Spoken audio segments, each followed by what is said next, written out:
I want to share my benzo recovery story and then talk about what I'm doing now as a benzo recovery coach. 10 years ago, I took my last dose of a type of highly addictive anti-anxiety medication called a benzodiazepine. I was on clonazepam, or Klonopin as it's more widely known, for 3 years. Other common benzos include Valium, Xanax, Halcion, and Ativan. Since the pandemic, the use of mental health medication in the United States has increased. One analysis suggests that more than 24% of Americans are now taking prescription mental health medication. That's 1 out of every 4 people. In a New York Post article published during the COVID lockdown in May 2020, Dr. James Potash, Director of Psychiatry and Behavioral Sciences at Johns Hopkins Medicine, said this about benzodiazepines. They are powerful, and they are powerfully attractive in that they work instantly, he said. You take Ativan and 30 minutes later you are feeling dramatically less anxious. The New York Post article goes on to say, but Potash cautioned that although the drugs are effective for short-term treatment, users can develop a tolerance to their effects in as little as 2 weeks. So here I was taking Klonopin for 3 years, a type of drug that should have only ever been prescribed for short-term use, if ever at all. A tolerance can develop in as little as 2 weeks. A drug tolerance is defined as diminution in the body's response to a drug after continued use. This means that the body continuously requires more of the substance to have the same effect, effectively resulting in dependency or addiction. For me, this meant that for 3 years I was suffering withdrawal symptoms without even realizing it. I had built up a tolerance, possibly within weeks of my first use, and when I didn't increase the dose, my body craved more, causing withdrawal symptoms. I suffered with all sorts of mysterious health issues for 3 years without ever thinking to attribute it to the medication. Rather, I spent thousands of dollars on medical tests and treatments, constantly searching for a way to feel better. To give some context, here's one list of possible benzodiazepine withdrawal symptoms compiled by benzowarrior.com. And here is a description of benzo withdrawal from Wikipedia. Typically, benzodiazepine withdrawal is characterized by sleep disturbance, irritability, mast cell activation, increased tension and anxiety, panic attacks, hand tremor, shaking, sweating, difficulty with concentration, confusion and cognitive difficulty, memory problems, nausea, burning sensations, and more serious symptoms may also occur, such as mini seizures, and suicide. Once I learned that I could be experiencing benzodiazepine withdrawal syndrome, I knew I had to get off the drug. For me, it would be 100 days of hell tapering off Klonopin.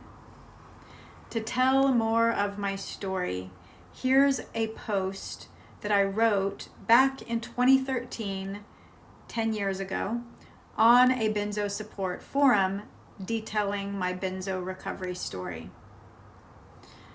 I wanted to come back here and be a support to people going through the same thing that I went through last year. So here I am, clonazepam and Remeron and Ativan and Paxil free since September 2013. It's been 6 months since I took my last dose of the liquid titration, and I pray that I never forget to look back on that time and remember the huge thing I overcame. It changed me forever. I've experienced severe panic attacks and phobias since I was a kid. My mother also suffered from anxiety disorder. Here I was in my 20s and unable to work or function normally. So much of my life was spent indoors, isolated and suffering. How much of my 20s I missed. It was on a particular hell night that I ended up in the ER and a doctor prescribed me Ativan. Finally, relief. I slept like a baby. I remember that after they filled my vein with the medication, I started to hallucinate images of darkly silhouetted people and saw what looked like auras. Then my blood pressure monitor alarm started beeping, which I remember in my blissed out state because my blood pressure had dropped dangerously low as a side effect of the Ativan. The nurses checked me, flipped me to my side, and the alarm stopped beeping. They sent me home with the Ativan, failing to stress the side effects or to inform me that it wasn't something I should take every day. I started taking it every time I had a panic attack. Eventually, I realized that my increasing anxiety was due to withdrawal symptoms. I'd been taking it every day, my body rapidly craving more. Then I had another hellish night, went to my doctor's. This time I requested a prescription for clonazepam after I'd read that it would be easier to taper off of due to its longer half-life than Ativan. So I switched to clonazepam and it was a helpful switch. My symptoms eased up a bit, at least for a while. And so it went for 3 years. I actually kicked the clonazepam at one point by pill cutting, but then got back on it again. This time I would take it even for a migraine headache, which typically increased my anxiety. Little did I know what I was doing. I experienced chronic nausea for 3 years while I was on clonazepam. I was fighting systemic candida and H. pylori infections at the same time as I was experiencing tolerance and benzo withdrawal syndrome, though I was unaware of that just yet. I now believe that damage done by the benzo could have created a gut environment that made me susceptible to infection. There are neurotransmitters in the gut that the medication also works on. I also experienced what I believed was hypoglycemia, another possible symptom of withdrawal. This was for me a need to eat every 2 hours or less. I also had feelings of extreme weakness, motion sensitivity, breathlessness, nausea, sensitivity to heat, tingling hands, verbal and cognitive disorientation, and of course, I had severe panic attacks, phobias, and suicidal ideation. The need to eat seemed to rule my life. I had to take food with me everywhere, even into the bathroom when I showered. I would wake up in the middle of the night to eat at least once a night, but up to 3 times a night. This went on for 3 years. I saw numerous doctors, specialists, and had many lab tests and procedures done in a constant search to find out what was wrong with me and to feel better. Then I spoke with a close friend, a recovering addict. It occurred to us both that maybe it was the clonazepam that I had continued to take that could be causing some of these symptoms. My symptoms increasingly affected my marriage at the time, and in June of 2013, my husband and I separated. I now had no choice but to face my fears, illness, and withdrawals without him, this person who had been there for me more than anyone else in my life, and to whom I will always be grateful. Though separating was best for us both, I was devastated over the loss and became even sicker. Thankfully, my mother lived across the street from me, and she became my main support. It was truly hell, a spiritual battle that rarely let up. My faith in God and sudden desperate devotion to Him and to prayer saved me. I learned what it was to literally pray unceasingly. It was a profoundly spiritual time for me that in some ways I actually miss. I became closer to my God than ever before, and without that, I wouldn't have made it. I clung to prayer and the Psalms specifically like a security blanket. Insomnia hit with full force, another common symptom of withdrawal. The Psalms got me through. I suffered in the night the worst. It seems to me that the night is the time for spiritual warfare. I went through it, but thankfully I had a small group of friends who constantly kept me in prayer and who I could text any time of the day or night. I began my titration in July of 2013 using coconut milk. The tapering schedule that I set for myself based on internet research empowered me. It gave me focus and a mission. I looked to the final day on the calendar when I was scheduled to take my last dose, where I had written, "I'm free." I decided to take a little over 3 months to taper off the benzo, approximately 100 days at a 1% taper each day. I've always been an impatient person, but a friend of mine told me to take it slow, and I learned that that was best in this case. She had actually taken 6 months to go off, and I was trying to do it in half the time. By the way, a disclaimer. I'm not giving medical advice or recommendations right now. I'm only sharing personal experience for educational purposes only. Everyone is different and should do their own research. This was the most difficult challenge that I had ever faced in my life. I mentally prepared myself for battle every day through prayer and acceptance. I remember as the days got closer to freedom that the liquid in my jar seemed to disappear. I kept thinking, how could there be this many more days left? It was such a small amount of liquid. As I got closer to the last dose, I would tell my friends and family 2 days left, or it's my last night tonight.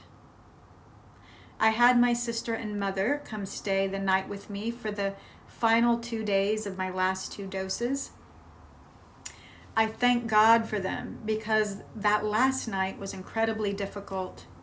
I had been taking Remeron for a short time, mostly as needed, and I took it on those final days to help with sleep and nausea.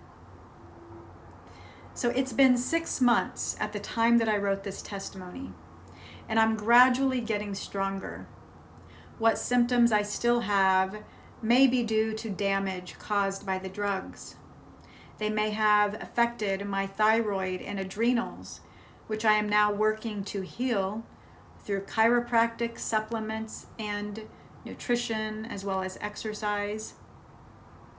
My sleep has improved. The anxiety has gone way down. I was able to work through my phobias because I had to face them head on and by myself. I've also been seeing a lot of improvement through EMDR therapy. Today, I feel like a new person, or like the person that I always was, but now she can breathe and live. I look healthier. I have a lot of hope for continued improvement and healing. The suffering is hard, and when you think you can't do it anymore, you can, and it will pass. It will always pass. Sleep will come, rest will come, peace will come. Eventually, you'll look back and realize that 3 months, or however long you choose to take to go off the benzo, wasn't as long as it once seemed. It's just time, and it always passes, thank God. So that was the end of my post. And here I am now on the other side. It's now been 10 years since my last dose of clonazepam. My sleep has improved. No more insomnia or waking in the night to eat. Anxiety has significantly decreased. I'm able to work and function normally. I'm mentally sharper, physically stronger, emotionally happier, and more at peace. I've been better for several years now. So I've added recovery coaching to my private coaching practice. In recovery coaching, we work to develop a holistic plan for recovery, which involves evidence-based practices for managing anxiety, as well as nutrition planning, exercise, nature, social support, and Christian-based spiritual practices.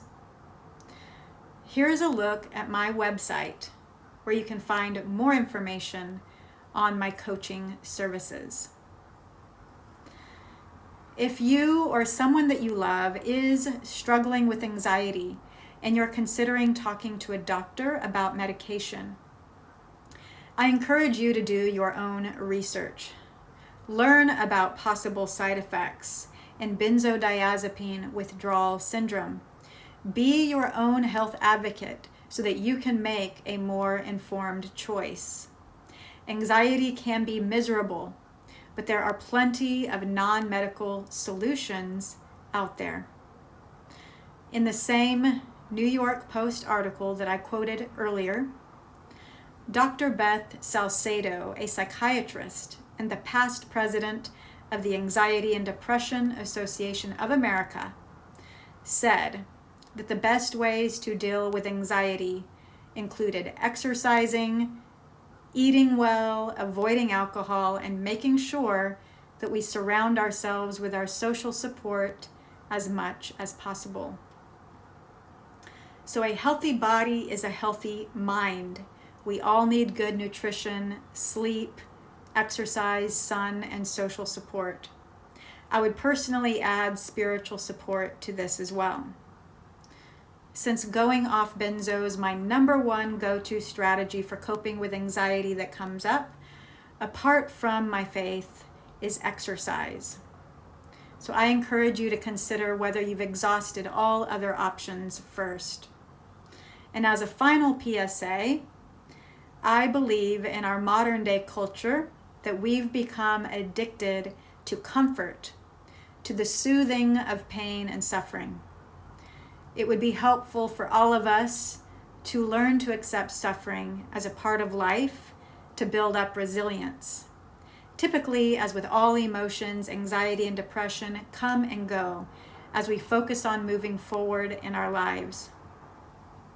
This was actually the thesis to a great documentary film called Prescription Thugs, which I highly recommend. However, my top recommendation for a film on benzo withdrawals is called Medicating Normal. And here's Prescription Thugs.